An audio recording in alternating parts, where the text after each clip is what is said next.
इस जीवन में आपको सुख मिले, आप अपनी इच्छानुसार अपना जीवन जी सकें, यह अनिवार्य नहीं है। यदि आप अपनी इच्छानुसार, अपने कर्मानुसार और अपनी योग्यताओं के अनुसार जीवन जीना चाहते हैं, तो आपको सर्वप्रथम स्वयं को मृत मानना पड़ेगा और आपको यह मानना पड़ेगा कि इस संसार से आपका कोई लेना देना नहीं है। आप इस संसार में हैं ही नहीं। आप केवल एक आत्मा हैं और इस सृष्टि का भ्रमण करने के लिए आए हैं और इस भ्रमण के पश्चात आपको जाना है। तब आप एक स्वतंत्र जीवन जी सकते हैं और अपनी इच्छानुसार एक जीवन निर्माण कर सकते हैं। इस सृष्टि का प्रत्येक व्यक्ति आपको अपनी इच्छाओं का, अपने सिद्धांतों का और अपनी आदतों का दास बनाना चाहता है। आपके परिवार, आपके समाज और जहाँ तक आपके परिचित हैं, सभी यही कल्पना करते हैं कि आप ऐसा जीवन जिए, आप वैसा जीवन जिए, जो उनको अच्छा लगता है, केवल आप वैसा ही जीवन जिए। तो इस प्रकार का जीवन तो दासता का जीवन हुआ।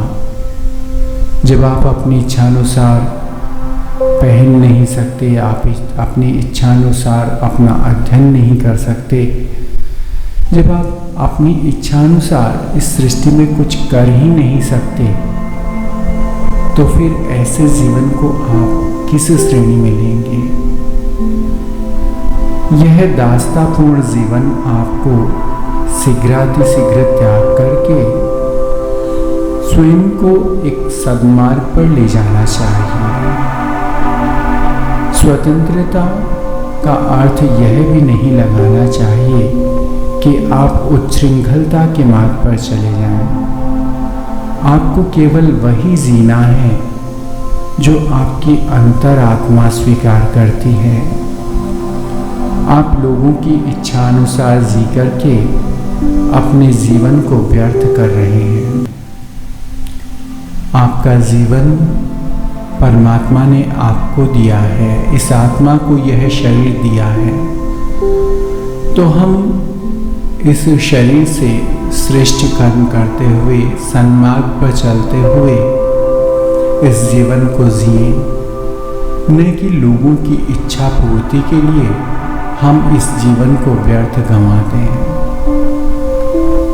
इस जीवन से हमें परमात्मा शक्ति को प्राप्त करना है, स्वयं को जानना है, स्वयं की शक्तियों को जानना है कि मैं किस उद्देश्य से इस सृष्टि में आया हूँ। क्या मैं उन उद्देश्यों को पूरा कर रहा हूँ या मैं केवल एक दासता का जीवन जी रहा हूँ, एक दासत्व भाव में जी रहा हूँ, एक दास बन करके जी रहा हूँ।